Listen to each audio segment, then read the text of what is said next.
What's up, Taiwan? I'm Ethan Liu with 10 minutes of news from here in Taiwan and around the world.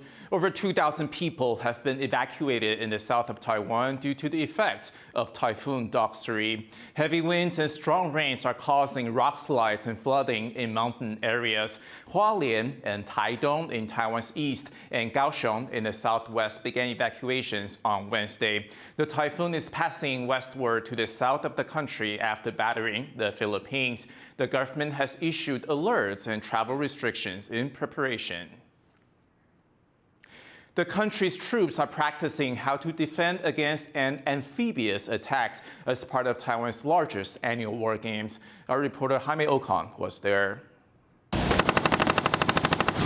Taiwanese soldiers quickly moving into defensive positions.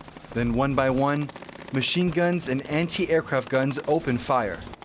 These troops are training to defend the beach against an all-out amphibious invasion. It's part of the country's largest annual war games, known as the Kuang Exercises, which simulate an attack by China. There has been a realization that the People's Republic of China now has almost the military force to take Taiwan, and Taiwan needs to enhance its self-defense in response. And in particular, Taiwan needs to be able to keep the Chinese military from landing on the island. That's the focus of these anti-landing drills, where a team dressed in red takes on the role of an enemy force trying to capture the beach. And Taiwanese forces, the blue team, use a combination of armored vehicles, attack helicopters, and tanks to fend off the attack. They've chosen this beach in New Taipei City for the exercises for a specific reason. Taiwan's military said that this entire area behind me is a red beach. That means if China were to conduct an attack, it would be one of the most likely ports of entry. The beach isn't rocky, and it's next to a major port and city. There are about 14 of these red beaches on the main island, but this one is one of the closest to the capital city, Taipei, which is why Taiwan has been making sure areas like these are even more fortified. 我们知道，巴黎海滩跟这个台北港以及我们的淡水河口呢，是我们北台湾非常重要的一个战略要地。那么，尤其巴黎海滩是可以让敌人是很适合敌人正规登陆的一个区域的位置。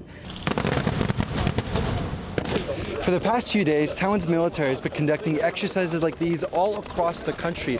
Now, while it is an exercise drill, it's also a sign to other countries of just how ready Taiwan is to defend its security. Scott Huang and Jaime Okong in New Taipei City for TaiwanPlus. China has released a Taiwanese businessman held in the country for nearly 4 years accused of spying for Taiwan. Taiwan Central News Agency says a person familiar with the case confirmed the release of Li Mengzhi. Li left China on Monday and flew to Tokyo. He has not yet returned to Taiwan. Li was arrested in 2019 and charged with spying for Taiwan because of photos he took of armed police in Shenzhen in southern China, where he was staying. He served 1 year and 10 months in prison, but just before his release, Chinese authorities told him they had revoked his political rights and refused to let him leave the country for a further 2 years. 3 Chinese tech companies are suspected of poaching Taiwanese engineers, which Taiwan's Justice Ministry says violates the country's law on cross-strait relations. 如果没有经过我国主管机关的许可，并且设立分公司跟营业处，而从事相关猎人头的公司，这是会违反《两岸关系人民条例》规定，它有刑责的处罚。 The 3 companies are now under investigation. One of them is top Chinese chipmaker Yangzi Memory Tech Corporation, which has been blacklisted by the U.S. An increasing number of Chinese firms are reportedly illegally headhunting talent from Taiwan, a key hub in the semiconductor industry. This comes as the U.S. and China are vying for global tech supremacy, specifically in chips. Taiwan's government watchdog says it's time to draw up rules for voting during the pandemic. That's in response to the decision to bar people with COVID-19 from going to the polls in last year's election. Inspectors want policies that protect both public health and the right to vote. Zhang Van Trist reports. This is the Control Yuan, the government's watchdog. From its headquarters here in Taipei, its members impeach, censure, and audit adding a layer of accountability to Taiwan's government. This week, its inspectors have their sights trained on the Election Commission and Health Ministry. During last November's local elections, these agencies decided to bar people with COVID-19 from voting. Around 60,000 people were denied their right to vote as a result. The Control Yuan released the results of an investigation into this decision on Wednesday. Its members said this can't happen again. They now want new procedures for voting in any future pandemic. 已经限制了这些确诊者的行动自由，你要再剥夺他的这个参政权，这个真的要非常谨慎。所以该修法就要去修法，所以要尽可能的去跟社会、跟国会做沟通。他们一直说这个是符合释宪的原则，要限制这些确诊者不能投票，但是这个不能直接来推论。Officials say they're willing to improve voting procedures. 针对监察院提出的调查建议，本署表达尊重和感谢。 Exactly what the Election Commission and Health Ministry will do is unclear. But there were several ideas put forward before the election that were later abandoned. These included leaving the polls open longer to prevent crowding.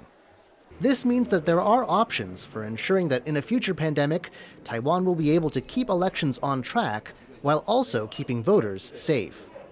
Devin Tsai and John Van Trieste for TaiwanPlus. Taiwan and the UK have announced plans for talks toward a new trade partnership. In a joint statement, Taipei and London says discussions will first focus on investment, digital trade, and energy. No timeline was given for when the talks will begin, however. The news follows the signing of a trade pact between Taiwan and the US earlier this week. Experts in Taiwan see potential for the country to learn from the UK's experience. North Korea is hosting its first foreign signatories to visit the country since it shut its borders due to the pandemic. Louis Watt reports. Russia's defense minister on a rare trip to North Korea. He laid wreaths in the capital Pyongyang at monuments to its former leaders and the Korean War to mark the 70th anniversary of a truce that ended the fighting. This high-profile trip by Sergei Shoigu comes at a time of rising tensions between Moscow and Washington over Russia's invasion of Ukraine, a move supported by North Korea, a longtime ally of Moscow. In Pyongyang, Shoigu and his military delegation were shown weapons by leader Kim Jong-un, who has been accused by Washington of selling arms to Russia for use against Ukraine. But North Korea denies this. At a meeting with his North Korean counterpart, Shoigu highlighted their country's close relationship. Корейская Народно-Демократическая Республика – важный партнер России, с которым нас связывает общая граница и богатая история сотрудничества. Pyongyang, an international outcast because of its development of nuclear weapons and missiles, is looking to boost ties with both Moscow and Beijing. Also in Pyongyang this week, a lower-level Chinese delegation. 中朝是山水相连的友好邻邦，不断巩固发展中朝关系，符合双方的共同利益，也有利于促进朝鲜半岛和地区的和平稳定。 The Chinese and Russian guests are the first dignitaries to visit North Korea since its borders closed in 2020 because of the pandemic. The three nations have long found solidarity in their shared suspicion of the West. And as they come together to commemorate the 1953 armistice that halted a war between North Korea, China, and the Soviet Union on one side, and the US-backed South on the other, it's clear that despite the passing of 70 years, the same ideological lines remain. Klein Wong and Louise Watt for TaiwanPlus. Thank you for watching today's What's Up Taiwan. Don't forget to download the TaiwanPlus app for more stories from Taiwan and around the world. Finally, today we leave you with the images of Wuling Farm in central Taiwan's Taichung City. I'm Ethan Liu. Take care, and I will see you next time.